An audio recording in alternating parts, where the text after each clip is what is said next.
Welcome back to Unapologetically Woman. We're celebrating phenomenal women all across Kentucky who make no apologies for their perspectives or the impacts that they're making in the community. Today we're celebrating Kaelyn Query. Kaelyn is a mom, an entrepreneur, and founder and president of Lexington Event Company. Unapologetically Woman, Kaelyn, that's you. Welcome to the show. Thank you for having me. So you started a business in high school, your first business in high school. I did, yes, on accident. Oh, tell us.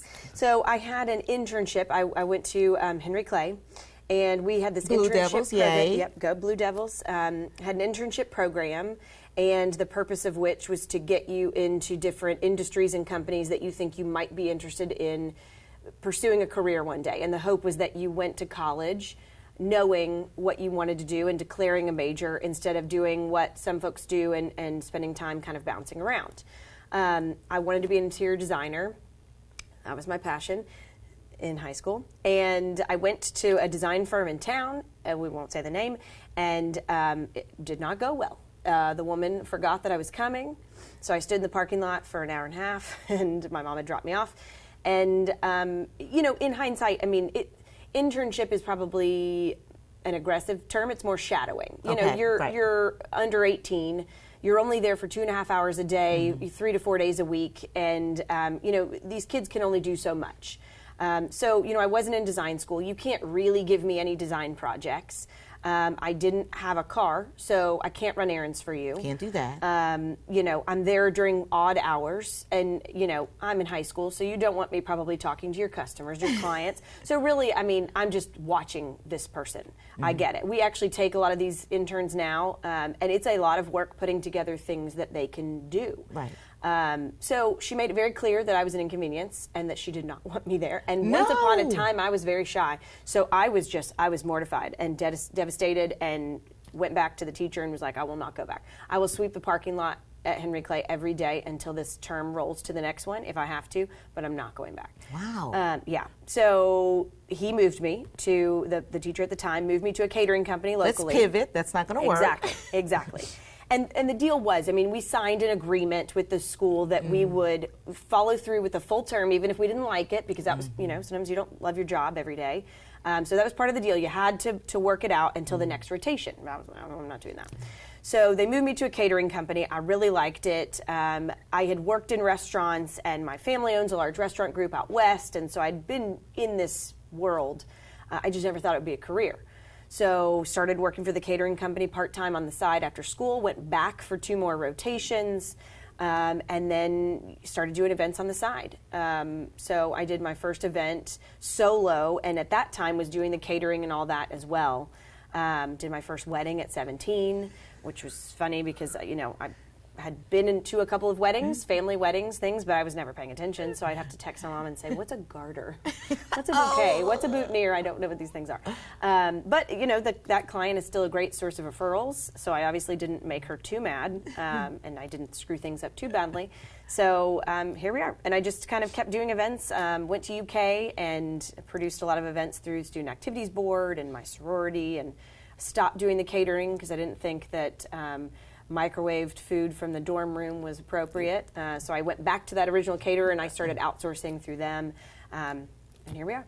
And here we are. Here we are. Are you the owner of 2 businesses now? 2, yes. And I've had several iterations since high school, obviously. For a while it didn't have a name.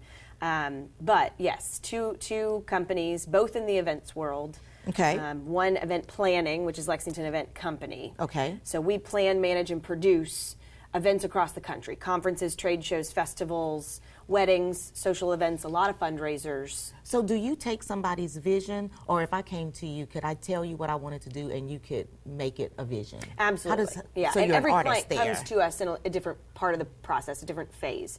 Some of them come to us and say, we need to do an event, but we don't know what, we don't know when, we don't know how. And so we'll create the concept for them. We build out the budget. We create the name, the brand, you know, and we'll build it for them, do the promotion, execution, et cetera. Some people come to us and say, we have an existing event, but we need a refresh. Or we've been off for a couple of years because of COVID, so we need to kind of reinvent what we're doing or figure out how do we pivot, knowing that we don't have the same budget because for 2 or 3 years we haven't done it. Some people come to us and say, we need a conference or an employee event or, whatever. Here's the budget, here's the date, here's the brand. Now you do the rest. So each client is a little different in the process when they come to us.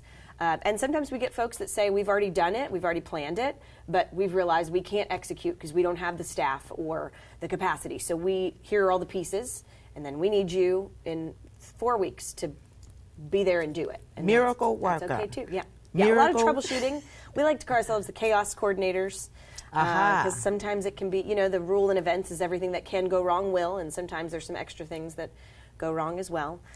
So our goal is to make sure that the client doesn't ever see that, and we troubleshoot and fix along the way and make it happen. Make it happen. Make the magic What's been your the event that you've had the most fun planning?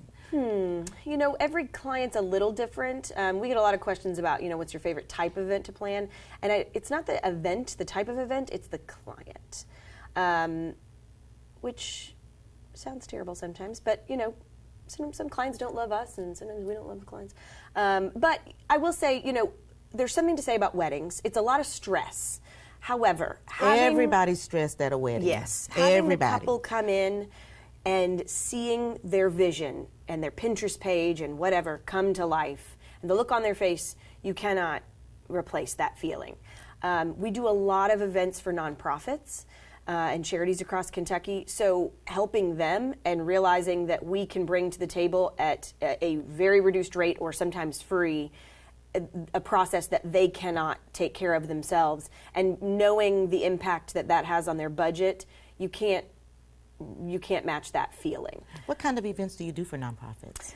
So we have a gala coming up for a local charity that grants dreams. It's 750 people. This is our 10th year doing the event for them. That's a lot of people. Yeah, 10th year doing the event for them, but this is their 34th year producing this event. So we will do that in April. And then a weekend later, we've got a fundraiser for the Explorium, and we're going to take guests through their different exhibits, and so we'll create food and beverage components that match the exhibit, which is fun and different. So essentially we're inviting adults to come and play at the Explorium. And the hope there is to get folks engaged in their mission, truly actually physically engaged, so that eventually they'll participate with their children later or engage in the board or volunteer opportunities. And we felt like that was a really great opportunity to show them truly what the Explorium does. So, we've worked with groups from 10 people up to 1,000. And each event is a little different. Some are fancy black tie galas, some are adult take on a kid-friendly event, some are family-friendly, so a little bit in between. But we offer these services at a free or very significantly reduced rate, and each of them similarly come to us at different points in the process.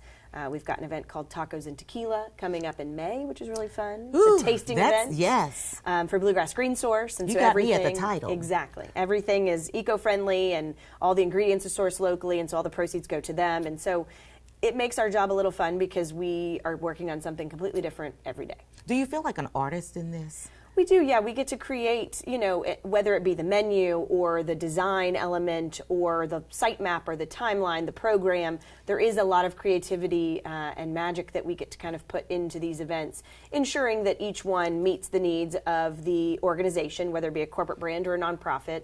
We want to make sure that their brand and their mission really shines through the event. Even with a wedding, we want their mission, their goals, what excites them to really come through. And so our job is a lot of times our clients have a hard time seeing that vision.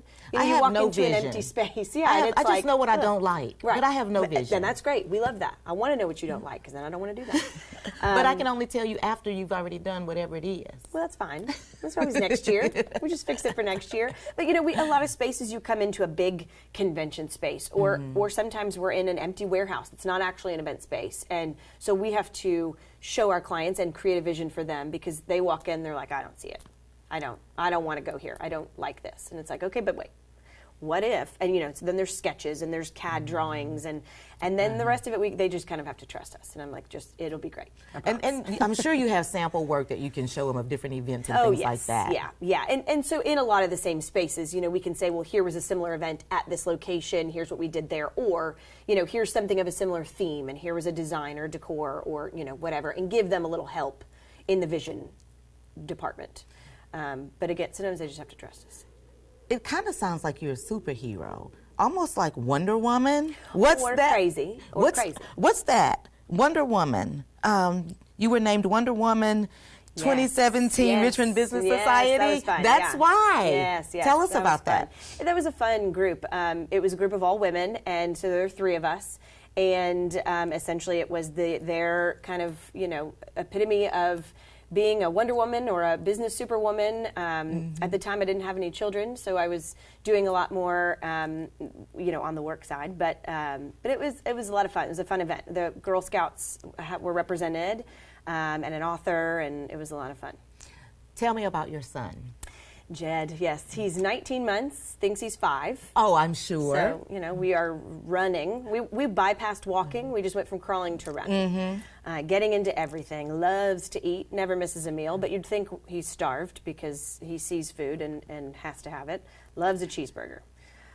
He's a lot of fun. He is very adventurous and loves dinosaurs, growls at everyone, has the biggest personality, and is a lot of fun. Has definitely changed my schedule. I would assume so. And being pregnant during the pandemic was interesting, and having a child during the pandemic was interesting, but a lot of fun. And, I'll be honest, it gave me an opportunity to enjoy the pregnancy that I never would have otherwise had. Because you may have been too busy. Oh, yeah. Well, he was born in August, and April through October is the busy season for us in Kentucky.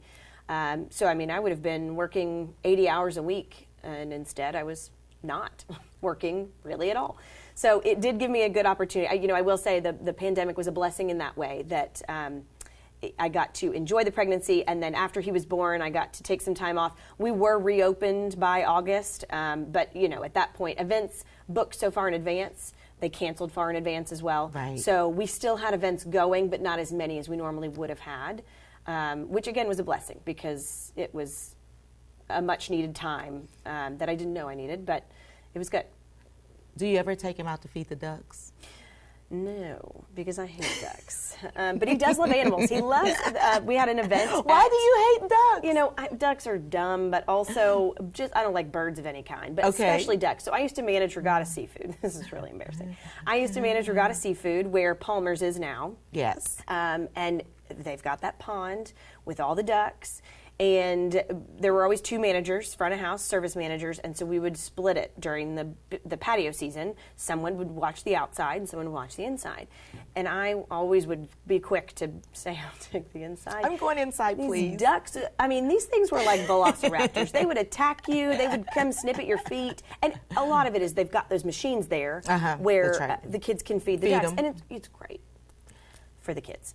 But these ducks then decide that they're not going to come up on the patio because maybe there's not kids out there that day or if they've not received their allotment of duck food or whatever.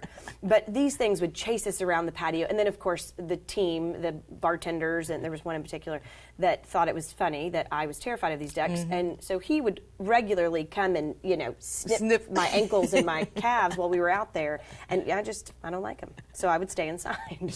So I'd tell the other managers, I am not going out there. I will pay you. I will stay inside. You go outside. I need an inside job, please. Yes. I'll watch the kitchen and the floor inside if someone will take the outside.